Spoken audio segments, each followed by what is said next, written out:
A ver, la enfermedad diverticular de colon comprende un gran espectro de presentaciones.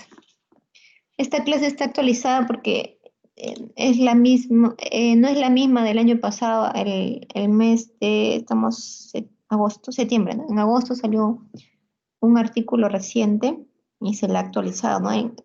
¿Por qué ha cambiado? Porque antes se creía que solamente se debía a la formación de los divertículos, al aumento de presión dentro del colon a través de lo que son los agujeros perforantes, y así nacía todo lo que es las presentaciones de lo que es los divertículos colónicos, pero ahora se postula que no solamente está inmerso el aumento de presión, está inmerso también la microbiota que hay dentro del colon, está inmerso lo que son los plexos nerviosos que rodean el colon, está presente en los grados de obstrucción que pueden existir a través de los fecalitos.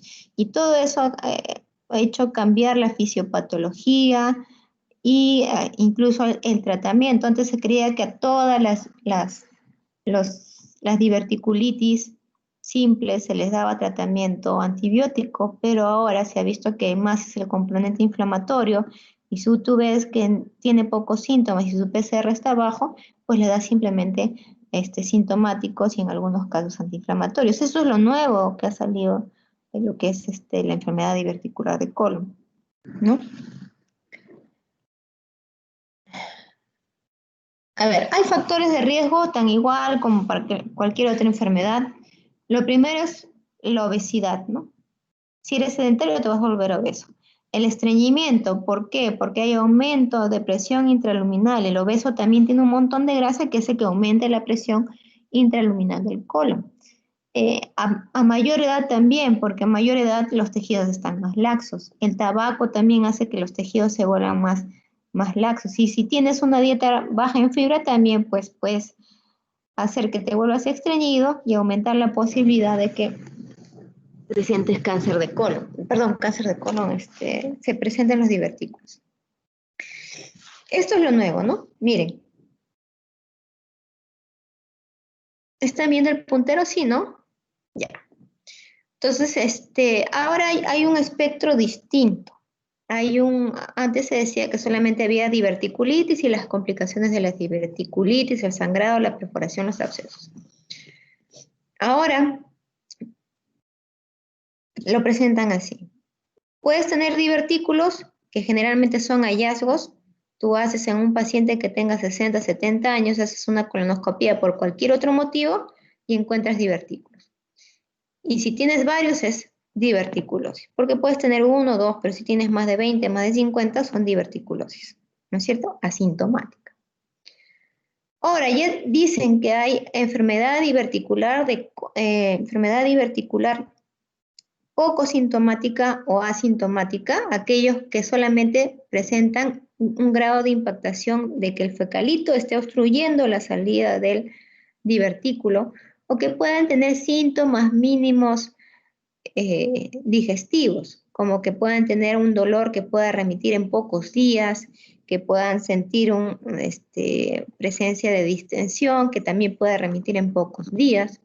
Y lo que sí, esta es la parte nueva, y lo que sí tenemos pues es ya la enfermedad diverticular de colon complicada, que es la que ya sabíamos, ¿no? Que haya hemorragia, que haya peritonitis, que pueda haber abscesos, que esos abscesos puedan fistulizar, o que simplemente sea una diverticulitis aguda. Y lo que ustedes están viendo acá abajo son los cambios tanto histológicos como endoscópicos. Esta de acá en la parte D es poco esperada realmente porque cuando nosotros sospechamos que está con una diverticulitis aguda, no se entra para hacer colonoscopia. Entonces, este hallazgo es bastante raro. Deben haber entrado por algún otro motivo sin sospechar que sea una diverticulitis aguda y miren lo que están encontrando. Están encontrando ulceraciones, incluso acá hay una fístula, ¿no? Por eso les digo, es muy raro encontrar una colonoscopia con estos hallazgos. Ay, perdón.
¿Me escuchan, chicos? Sí, doctora, sí Sí, escucha. ¿Aló? doctora. Sí, doctora, le escuchamos.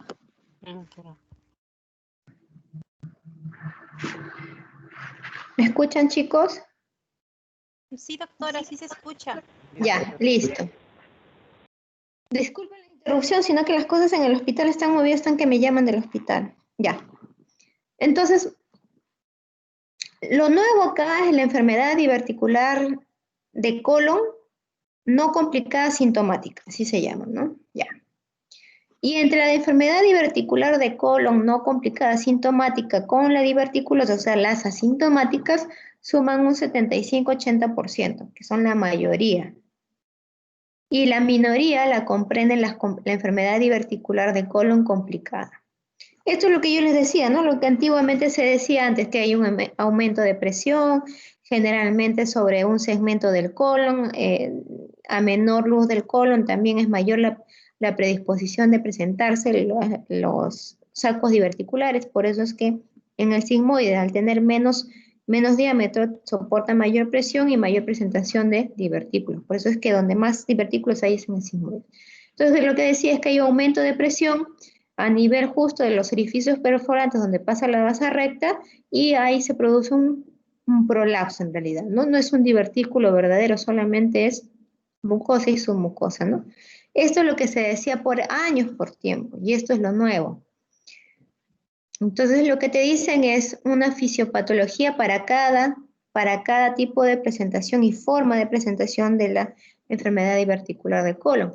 En el caso de la diverticulosis puede mantenerse, como les digo, el aumento de presión que a través de los vasos rectos se prolapsa, puede haber, no va a haber mayor presentación del olor porque suelen ser asintomáticos, acá los plexos nerviosos que lo rodean no suelen estar activados. Sin embargo, ya en la enfermedad diverticular no complicada sintomática, ahí sí ya empieza a postular que hay un cambio a nivel de lo que es el microambiente del divertículo, empieza a producirse una gran proliferación de bacterias, de gases que empiezan a producir o a incentivar que se activen estos plexos nerviosos y producen el dolor, ¿no? En cuanto ya se presenta en la forma de la diverticulitis, lo que postulan es lo que haya, que un fecalito que esté atrapado dentro de la luz del divertículo produce también un aumento de proliferación bacteriana, hay translocación bacteriana, hay activación de lo que son los plexos nerviosos, hay una disfunción de todo lo que es la barrera de la mucosa y finalmente lleva a inflamación. No a infección, sino a inflamación.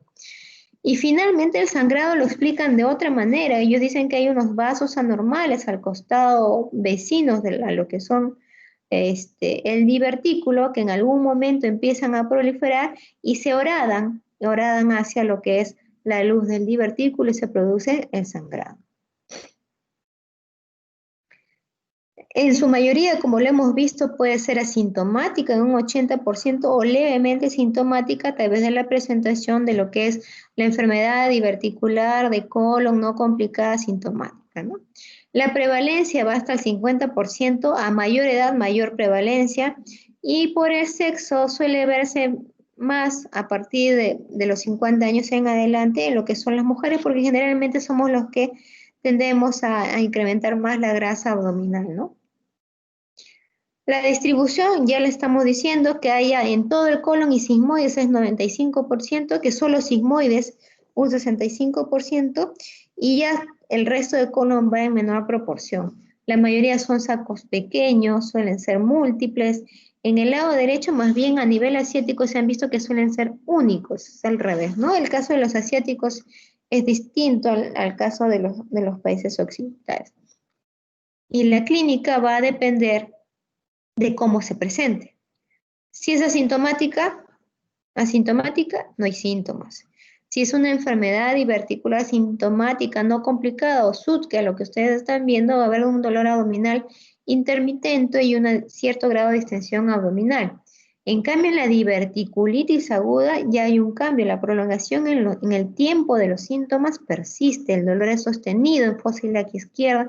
Puede asociarse a diarreas en su mayoría porque puede haber una colitis diverticular. Puede asociarse a estreñimiento y ya incluso puede presentarse fiebre. Esa es la diferencia, que es la prolongación de los síntomas. En el sangrado van a haber hematoquesia, en un 80% se remiten, los abscesos lo van a sentir, el paciente va a sentir fiebre, va a tener que tomar antibióticos, el dolor va a ser persistente.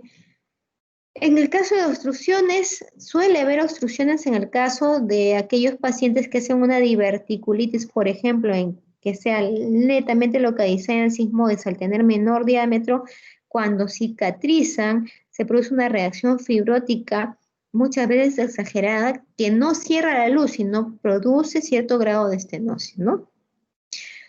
Perforación en el caso también de que hubiera un absceso asociado a esta presentación y la fístula sí se ha visto.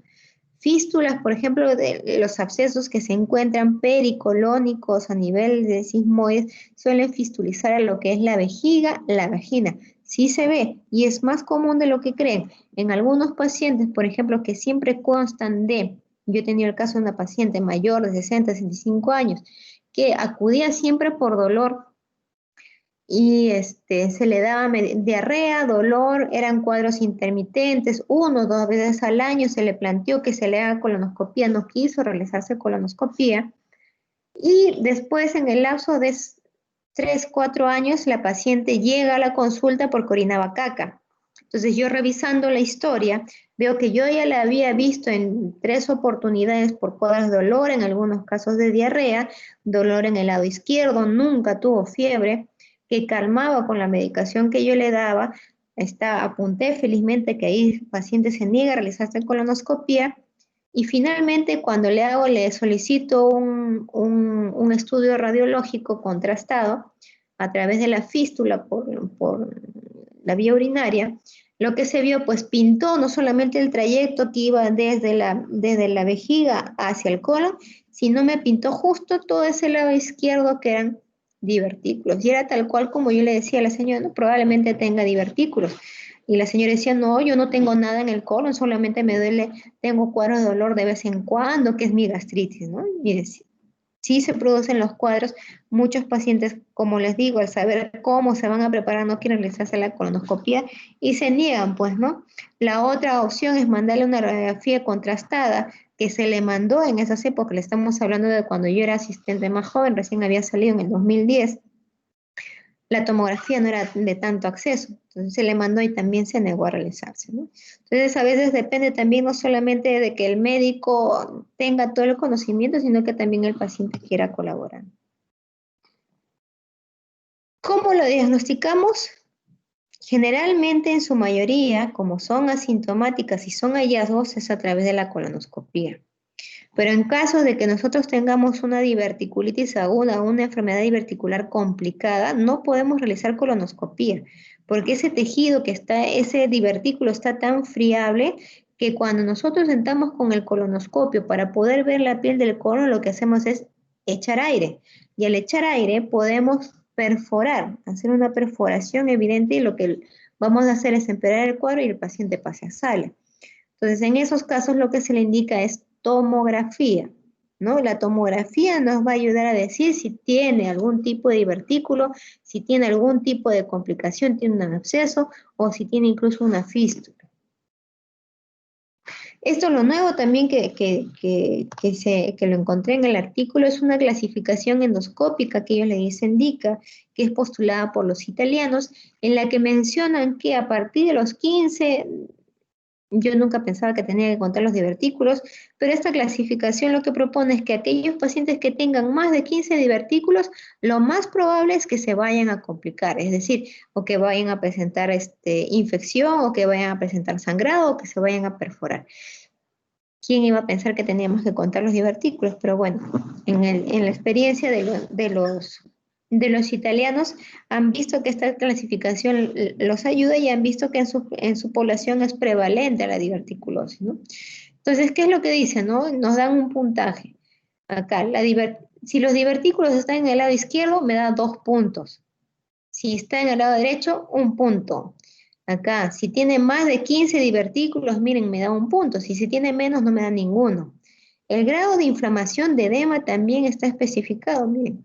Si tiene edema, 1 punto. Si tiene erosiones, 2 puntos. Si tiene algún tipo de grado de inflamación, 3 puntos. Si hay algún tipo de complicación, que esto es bastante raro, realmente realizar una colonoscopía en este estadio, porque está contraindicado. Bueno, si se dio por A o B motivos o pasó desapercibido, me dará 4 puntos. Y miren, a mayor puntaje en el DICA, entre más de 7, me dice que este paciente sí se va a complicar en el lapso de unos años. No indica el tiempo en el cual se vaya a complicar, pero la posibilidad de que este paciente se complique es mayor. Entonces, si es obeso, le diré que haga ejercicio.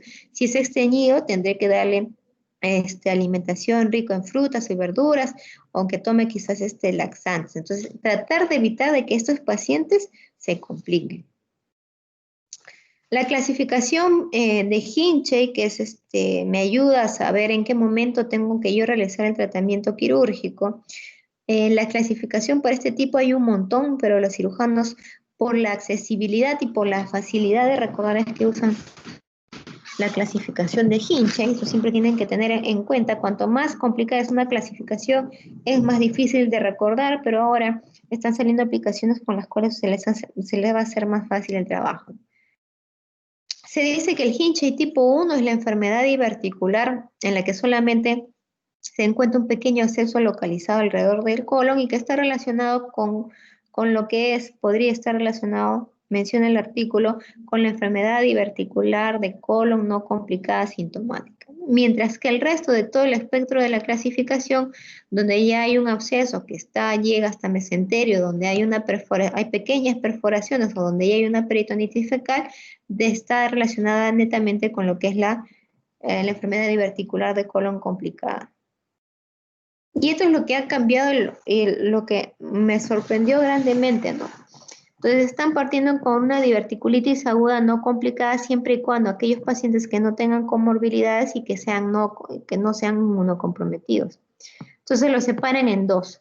Dicen aquellos pacientes que tengan bajo riesgo y aquellos que tengan alto riesgo. Los de bajo riesgo son aquellos que cuando tú les pides sus exámenes no encuentras leucocitosis, la PCR está baja o normal y no tiene fiebre, o sea, están excluyendo que tenga algún tipo de infección.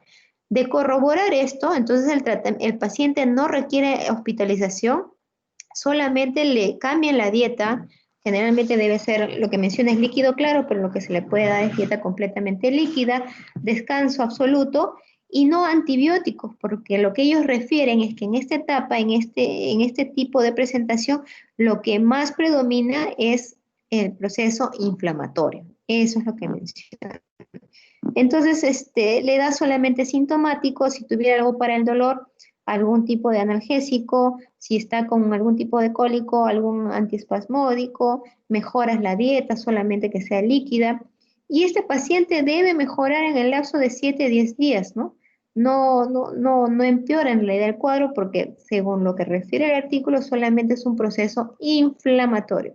En cambio, todo lo contrario es el de alto riesgo, en el cual sí encontramos signos de infección, PCR elevada, leucocitosis, más de 10.000, más de 12.000, tiene temperatura, tiene fiebre. Entonces, a esos pacientes yo tendré que hospitalizarlos, suspenderle toda la vía oral, todo lo pasaré de vía endovenosa y le daré antibióticos. ¿Qué antibiótico le voy a dar? Le puedo dar quinolonas con nitroimidazoles como el metronidazol, o les puedo dar amoxiclavulánico por el lapso de 7 o 10 días, si puedo asociarlo o no, dependiendo del médico. Lo puedo asociar a un aminosalicilato, que como les mencioné en la clase anterior, son antiinflamatorios de la piel del colon, y algún otro tipo de sintomático. Ahora, lo que menciona también el artículo es que para evitar la recurrencia de estos cuadros, están dando los ciclos de rifaximina 400 miligramos por una semana, por 6 meses, y algunos postulan un año, ¿no? La rifaximina ahí acá en Perú sí es cara, no lo da el CIS. Poco a poco irá cambiando de acuerdo a cuán accesible vaya volviéndose la rifaximina, pero ya lo postula que para evitar complicaciones en estos cuadros o que vuelva a recurrir, estos cuadros, se podrían optar a estos ciclos de rifaximirina. Ah, ojo, que si no mejora también tiene que ir a tratamiento quirúrgico, ¿no? En el caso de la diverticulitis aguda complicada, ya me ponen dos escenarios, aquellos que tienen absceso y aquellos que tienen una peritonitis. Entonces, en lo que es absceso, como ya vimos en casos anteriores, vamos a tener que tener mucho cuidado con el tamaño. Si son pequeños, menos de 4 centímetros, están peridiverticulares, el paciente no es inmunocomprometido, no tiene comorbilidad, no hay sepsis, todo le paso la dieta a lo que es líquida amplia, le doy antibióticos como los que ya mencioné, o si no puede tomar antibióticos porque le molesta, tiene algún síntoma también de dispepsia, lo puedo pasar a vía endovenosa. Lo novedoso acá es esto. En aquellos pacientes que tienen los abscesos más de 3 centímetros y que están lejos, no tan peridiverticulares, en esos pacientes tengo que observarlos próximamente. Entonces los hospitalizo, les suspendo la vía oral, de manera la dieta completa, lo paso a solamente líquida amplia, le doy antibióticos, que ya mencioné cuáles son los antibióticos, y lo novedoso acá es que nosotros vamos a hacer el drenaje percutáneo no para evitar que se llegue a una cirugía, sino es un tratamiento puente hasta elegir el momento más pertinente en el cual el paciente se encuentre más estable para llegar a la cirugía. Recuerden acá el drenaje percutáneo es puente, el drenaje percutáneo de tipo radiológico. Se drena para evitar que empeore el cuadro y luego se hace una cirugía electiva, esperando que mejore la condición del paciente. Y en el caso de que haya peritonitis, pues netamente, si es una emergencia como tal, está comprometido el estado del paciente, pues haré una cirugía de emergencia y resecaré la parte afectada, la que encontramos, y lo puedo dejar con una boca, ¿no? O sea, una ileostomía, o lo puedo dejar llevar una asa de colon. Y si el estado del paciente me permite, pues podré yo realizar ya una cirugía mucho más elaborada, sin poner tanto en riesgo la vida del paciente, a pesar de estar inestable, y ya no requerir lo que es una ostomía, sino netamente podré, por ejemplo, llevar el colon hacia la pared y tenerlo con una bolsita, y en 6 meses realizarle una nueva cirugía para hacer la restitución del tránsito intestinal. Ahora, yo debo seguir a mis pacientes con diverticulitis? ¿Sí o no? ¿Por qué? ¿Y en qué momento debo hacerlo? Entonces, lo que nos dice es que hay un cierto grado en aquellos pacientes que tienen enfermedad diverticular, enfermedad diverticular complicada. En esos pacientes se ha visto que está asociado a cáncer de colon. Está asociada hasta un 10, casi 11%. Mientras aquellos que son no complicados, la incidencia o la probabilidad de que tenga cáncer de colon disminuye a menos del 1%. Entonces, en base a eso, en aquellos pacientes que tienen la enfermedad diverticular de colon complicada, le hacemos un control. Recién algunos artículos dicen entre 4 y 8 semanas del primer episodio.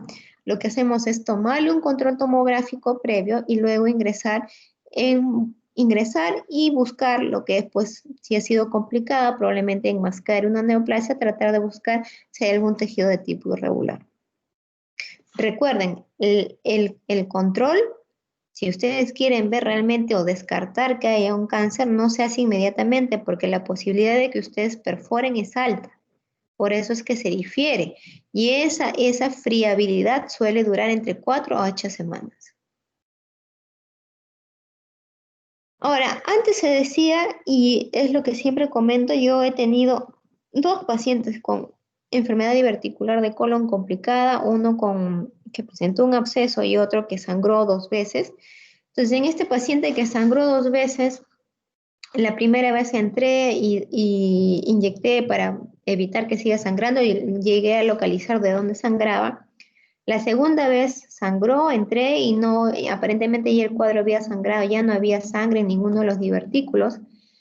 Y ya se le planteaba ya al paciente a partir del segundo cuadro en esas épocas, le estoy hablando de 2010, 2011, de aquellos pacientes que ya han presentado 2 o más cuadros complicados de enfermedad diverticular, a la exéresis, se les planteaba la exéresis quirúrgica de ese segmento. Entonces yo a ese paciente le planteé esa exéresis y lógicamente era un paciente de 60 años, acudió con su hija, ante la noticia volvió con todos sus hijos a la consulta y se los planteé y ellos decidieron, ¿no?, que por la mejoría, porque aparte tenía otras comorbilidades, que dado de que no, ya habían pasado 2 meses del último cuadro, decidían esperar y no someterlo a una cirugía programada. Y bueno, en buena hora, porque ahora primero que ha preservado el colon y ahora las nuevas guías lo que dicen es que uno debe analizar cada caso. Debes ver cuán frecuente es el caso de las recurrencias, cuán severas son estos episodios, qué comorbilidades tienen y ahí ahora incluyen también la preferencia del paciente. Conforme ha ido pasando los años, es que ha ido cambiando estos protocolos y finalmente yo a mi paciente lo volví a ver ya, pero por un screening ya lo he visto ya de 72 años, lo vi 10 años después y nunca más volvió a tener un cuadro de una diverticulitis complicada, no tuvo dolor, no tuvo diarrea, no volvió a presentar sangrado, solamente que esta vez volvía porque él quería descartar que tuviera algún tipo de cáncer de colon. Imagínense si hubieran aceptado los familiares del paciente para que se opere. Ahorita estaría sin parte del colon sigmoide porque él sangró de sigmoides, ¿no? Cuando ya los nuevos protocolos dicen que se debe considerar incluso la preferencia del paciente. Ya han visto que la etiología es multifactorial.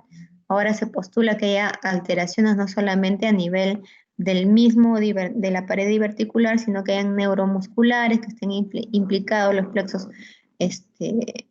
plexos nerviosos, que haya alteraciones en el colágeno, que puedan alterar lo que es la presión intraluminal del colon, aumentándola. Vamos a ver que el espectro es amplio, que va desde los asintomáticos hasta la enfermedad diverticular sintomática no complicada y la propiamente complicada, ya hemos visto cuáles son. El diagnóstico generalmente se hace a través de colonoscopía, suele ser incidental y si ustedes sospechan de que hay una diverticulitis deben solicitar una tomografía de abdomen. El manejo va a depender de la presentación, ¿no es cierto?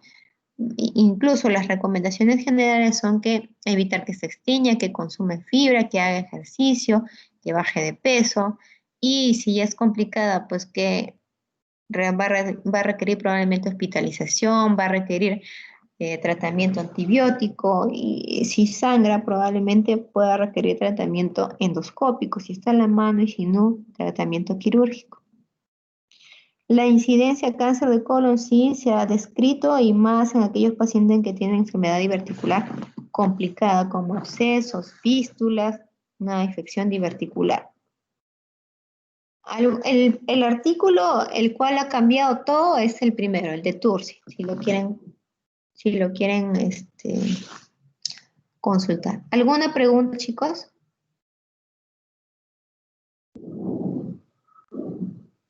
Ninguna, ¿no? No. Claro, ¿no? Qué bárbaro, ¿cómo nos han puesto 3 clases tan largas? Hasta yo estoy cansada. Ya, ya chicos, entonces, mañana a las 12, no se preocupen, ya se solucionó el problema. Mañana los veo. Cuídense, hasta luego. Pero hasta luego. Gracias, doctora. Chao, doctora. Chao, Hasta luego, doctora. Hasta luego.